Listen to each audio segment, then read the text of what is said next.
a realm of endless possibilities where everything you can imagine comes to life. This is the Dini Iverse. Let's dive in.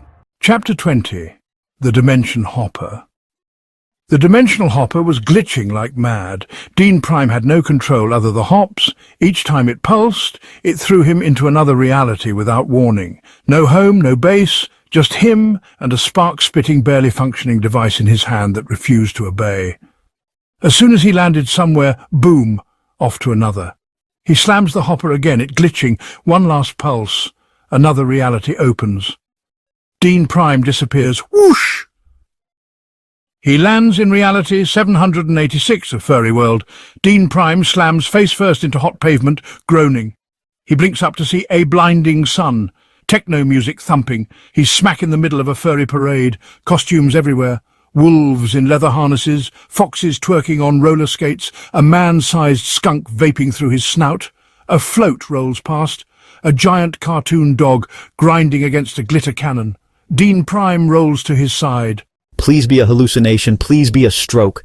He looks up and freezes. Towering over him is Furry Dean. Full brown dog suit, tail wagging, big floppy ears. Still has Dean's swagger, just now with an oversized bone-shaped belt buckle that says Rough Boy. Furry Dean is barking happily. He is hyper as hell. Martin, come play. Rough, I've been a very good boy.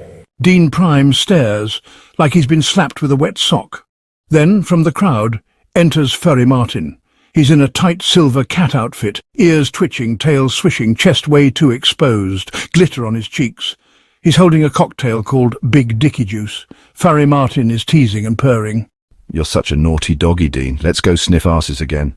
Dean Prime is frozen, horrified at what he is seeing. What the actual fucking multiversal bollocks is this? Furry Dean, looking at the crowd, starts bouncing on his paws. Who wants to see me chase my tail? Come on. Woof, woof, woof, woof. Crowd goes mental. Furry Dean spins in circles until he falls over and starts licking a fake hydrant. Someone in a horse costume dry humps a vending machine nearby. Dean Prime stumbles back like he's seen eldritch horror. Dean Prime starts talking to himself, feeling shell-shocked. This is worse than seeing Martin's dying body and my whole world destroyed. This is emotional terrorism. A furry wolf guy offers Dean Prime a glow stick. Hey dude, you want a yiff? I don't even know what that means, but it sounds illegal. Suddenly, the hopper in his hand sputters, glitching again. Please, God, Jesus, whoever, get me out of this perverted petting zoo. Snap! Whoosh! He disappears. Just as Furry Dean howls and rips his own pants off, he lands in reality. K3 RM1T Muppet World. Dean Prime slams onto a street made of squishy rainbow cobblestones. He bounces like a bouncy castle fart. Bleep! A violent blast of rainbow confetti shoots from his mouth. A balloon flower pops out of his nose. Bleep! A glittery spark flies out of his ear and giggles. Dean blinks. The world is wrong. Everything looks like it was designed by a committee of sugar-high toddlers. The sky is a glittering patchwork quilt. The trees are made of stitched felt, swaying gently to a xylophone tune. A cloud giggles and farts out hearts. From a distance, a parade approaches. Muppets and overgrown children in costume march joyfully, twirling candy canes and hugging teddy bears. Leading them is a float. On it, dancing cheerfully with jazz hands and an aggressively safe energy, Muppet Dean. He's made of bright blue fleece. He's got soft googly eyes, a huge embroidered smile, and a cool dude badge on his denim vest. His 5 o'clock shadow is just glittery felt dots. I'm Dean the Dream. I'm super keen. I brush my teeth and keep things clean. He twirls, a rainbow shoots out of his hands, not his bum this time. Streamers flutter through the air. A Muppet dog barks, "Stay in school!" Oh no. I've landed in Sesame Purgatory. Bleep! Confetti again. One piece gets stuck in his eye. A voice, calm, posh and smug as the smug posh biscuit. Dean, swearing is strictly discouraged in K3RM1T. Instead, let's try a sparkle-positive affirmation, like, "Oh, jelly beans," or "Snickerdoodle surprise." Dean Prime turns. Muppet Martin, neat, dapper, made of velvet and pipe cleaners. He wears a little waistcoat and has glasses made of jelly. His mouth flaps when he talks like it's held on by dental floss. Would you care for a glitterberry tea or a supportive cuddle? It's Cuddle Tuesday, after all. Dean stares at him like he's just been handed a live ferret. Where's the hopper? I need to get out of here. He looks down. The hopper is now a sock, a cheerful polka dot sock with googly eyes and a big felt smile. It has a little bow tie. I'm the hopper sock, and I'm full of glee. Just one big hop, and we're home for tea. Dean picks it up like it's a crime against nature. Kill me now, actually. Just end it. Muppet Dean appears beside Dean Prime with a full-on grin. Let's sing a fun song about using kind words. Don't say stupid, don't say dumb. Be nice to all, from big to small. He pulls out a ukulele made of glitter pasta. No, no songs, no singing, no sparkles. I want out, you felt bastard freaks. Bleep! A giant confetti cannon goes off. Dean's covered head to toe in glitter and foam stars, initiating Happy Hop in 3, 2, 1, whoosh! Gone! The crowd waves cheerfully. A tiny Muppet child in the audience holds up a big colourful sign. Don't swear. Hug a bear. The crowd breaks into a group hug. The sky plays a harp. Dean Prime now lands in reality 404. Call centre dystopia, the line between madness and metrics. Whoosh! Dean Prime slams onto a dull grey carpet like a sack of wet despair. Everything around him buzzes, the lights like hornets on meth, the phones like 1,000 needy ghosts, the hold music an off-key pan flute cover of I Want to Dance with Somebody, but it sounds like it's being played on a dying kazoo. Rows upon rows of grey cubicles stretch into infinity. Oh no, no, no, no. What fresh middle management hell is this? I'm a top geezer businessman. I don't belong with this low class. Beep!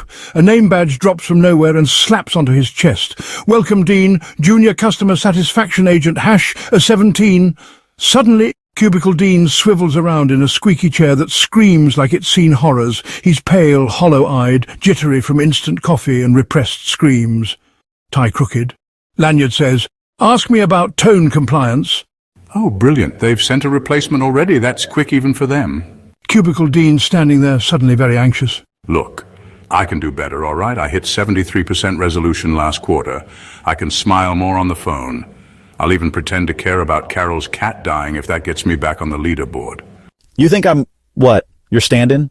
Don't gaslight me, mate. You've clearly got more energy and less visible back pain. It's obvious HR sent you. Probably Martin, that wanker. No offense, but you look like you lost a fist fight to a spreadsheet.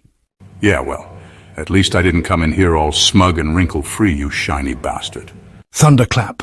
Red lights flash. The buzzing increases. H.R. Martin appears through a puff of sad toner mist.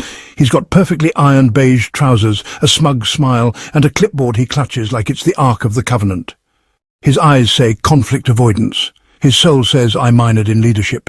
Hello, Dean, and new Dean. Welcome. We noticed some, unapproved sarcasm spikes. That's a code lavender. We may need to initiate a wellness check-in trademark in the observation pod. Oh, piss off, Martin. You've never initiated anything but a gluten-free biscuit rota. I'm here to facilitate a psychologically safe work environment. You're here because your cunt mother Barbara owns 3 call centers and thought giving you an HR title would stop you crying in the supply closet. Dean Prime quietly says to himself. This is better than televersion of The Office. H.R. Martin trying to regain control. Don't call my mother that. Your behavior, Dean, is not aligned with the synergy goals of... Synergy goals? The last time you tried to align anything, half the office ended up on fire because you booked a team-building escape room during Fire Safety Week. That was an oversight. Mate, the only thing you oversee is your own reflection. Suddenly, Pinston rolls past, or what's left of him. He's fused to his wheelchair, a headset is bolted to his skull, eyes glassy, mouth twitching, a USB cable dangles from his ear like a cursed earring. Thank you for calling. I am your friend. Satisfaction is forever. Sweet Jesus, what the fuck is that thing? They caught him answering calls in under 6 rings, gave him Employee of the Decade. Now he's the printer too. Paper jam detected inside me. Dean Prime backs away slowly. Nope. No. He grabs the hopper, now shaped like a cursed cube of neon sticky notes. Every side reads, "You're crushing it, Team M. Stay positive. Please never leave." Get me the fuck out of here. Oh, well, if you're going, tell Martin I pissed in the kettle. Will do, legend. Dean Prime shakes the mishapped hopper. It buzz, flash, snap, whoosh! Dean Prime vanishes in a burst of customer dissatisfaction. Dean Prime enters reality 619. Pretty normal world by the looks of it. Whoosh! Dean Prime slams onto the floor of a co-op break room. 2 blokes, Simon and Tom, mid-convo, sipping Red Bull. Whiteboard behind them says shift rotor, Dean and Martin. The show ideas? But bro, imagine if Dean and Martin were a TV show. Proper geezer time travel chaos. Yeah, like, what if Dean blew up Chernobyl and he got run away because there was a snail? And Martin's always like, Dean, no more nicking Hitler's uniforms. They both laugh, then freeze as they spot Dean Prime on the floor. No fucking way, that's him. What in fuck's name is this? Why are you writing about me? Whoa, we just thought it'd be a class show. You and Martin are legends. What if Dean shagged Barbara and didn't tell Martin? What are you on about that? Whoosh! Hopper drags him out. Snap! Back to void between realities. Dean Prime spinning again through bright streaks. Dizzy, knuckles white on Hopper. I'm going to fucking kill the fucking exemplar for inventing this shit. The hopper makes a giant spark. It burns Dean Prime's hand, and off he goes again. Join us to continue the adventures by hitting subscribe. If you enjoyed our exploration, give us a like. And share your thoughts in the comments below.